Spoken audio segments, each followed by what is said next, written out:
Shalom. Kembali kita akan mendengarkan firman Tuhan yang ditetapkan untuk kita hari ini.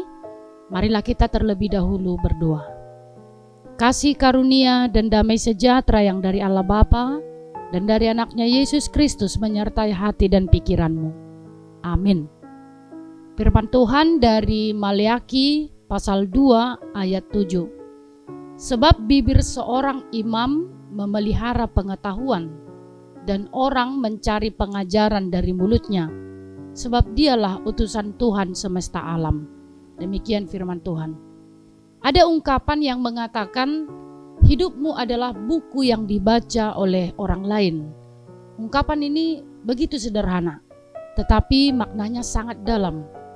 Pernahkah kita berpikir bahwa setiap langkah, setiap tindakan, setiap kata dan keputusan kita diamati oleh orang-orang di sekitar kita? Entah kita sadari atau tidak, hidup kita menjadi seperti sebuah buku terbuka yang dengan mudah dibaca dan diinterpretasikan oleh orang lain. Sebagai umat percaya, kita memiliki tanggung jawab untuk memastikan bahwa buku kehidupan kita menyampaikan pesan yang baik dan benar. Apalagi jika kita memiliki peran sebagai pemimpin rohani atau imam. Maleakhi 2 ayat 7 menegaskan hal ini. Sebab bibir seorang imam memelihara pengetahuan dan orang mencari pengajaran dari mulutnya, sebab dialah utusan Tuhan semesta alam. Ayat ini memberikan gambaran tentang bagaimana kehidupan seorang imam atau seorang utusan Allah bukan hanya berdampak pada dirinya sendiri, tetapi juga pada orang-orang yang memperhatikan hidupnya. Ayat ini mengandung panggilan mulia bagi setiap orang percaya, terutama pemimpin rohani, untuk menjadi saksi yang hidup bagi Allah. Seorang imam memiliki tanggung jawab besar sebagai utusan Tuhan. Ia bukan hanya menjaga pengetahuan tentang firman Allah, tetapi juga menjadi sumber pengajaran bagi umat. Hidupnya menjadi cerminan dari kebenaran yang ia ajarkan. Bapak Ibu kaula muda yang Tuhan kasihi, firman Tuhan hari ini memanggil kita. Pertama, menjaga pengetahuan melalui hidup yang berakar dalam firman Tuhan.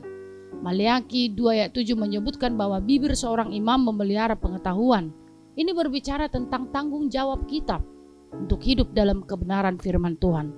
Seorang imam tidak hanya tahu firman Tuhan, tetapi ia juga menjaga dan memeliharanya dengan setia. Ini berarti kita harus meluangkan waktu untuk belajar firman Tuhan setiap hari. Pengetahuan yang kita pelihara akan memampukan kita memberikan jawaban kepada mereka yang mencari kebenaran. Orang di sekitar kita, baik keluarga, teman, atau rekan kerja, mengamati bagaimana kita menjalankan nilai-nilai Kristen dalam hidup sehari-hari. Apakah tindakan kita mencerminkan hikmat Allah? Apakah kita hidup dengan integritas dan kasih? Yang kedua, menjadi sumber pengajaran. Hidup yang memberikan teladan. Ayat ini juga mengatakan bahwa orang mencari pengajaran dari mulut seorang imam. Pengajaran yang dimaksud bukan hanya berupa kata-kata, tetapi juga melalui teladan hidup. Apakah hidup kita mencerminkan kasih Tuhan? Apakah melalui sikap kita orang lain dapat melihat iman yang hidup? Sebagai utusan Tuhan semesta alam, kita dipanggil untuk menjadi saluran kasih, saluran damai dan kebenaran di dunia ini. Dalam setiap interaksi kita memiliki kesempatan untuk menjadi guru rohani yang menunjukkan jalan kepada Kristus. Selanjutnya, menjadi utusan Tuhan, hidup yang mengarahkan orang kepada Allah. Sebagai utusan Tuhan, hidup kita bukan tentang kepentingan pribadi, melainkan tentang membawa misi Allah ke tengah dunia. Maleakhi menekankan bahwa imam adalah wakil Allah di bumi.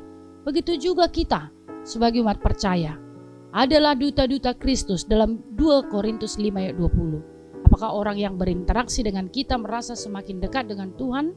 Apakah hidup kita menunjukkan kesetiaan dan ketaatan kepada panggilan Allah?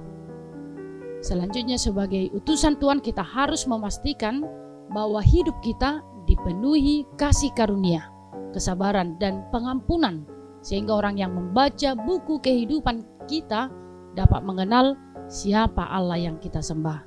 Akhirnya di zaman modern ini kita diajak melalui teks firman Tuhan ini memelihara pengetahuan firman Tuhan, memberikan pengajaran melalui teladan hidup, dan menjadi utusan Tuhan yang membawa orang semakin mendekat kepadanya. Mari kita terus memperbaiki isi buku hidup kita, sehingga ketika orang membacanya, mereka dapat menemukan nilai-nilai kekekalan dan pengharapan di dalam Kristus. Hidup yang demikian akan menjadi alat Tuhan untuk membawa perubahan dan membawa kemuliaan bagi namanya. Amin. Selamat beraktivitas. Tuhan memberkati.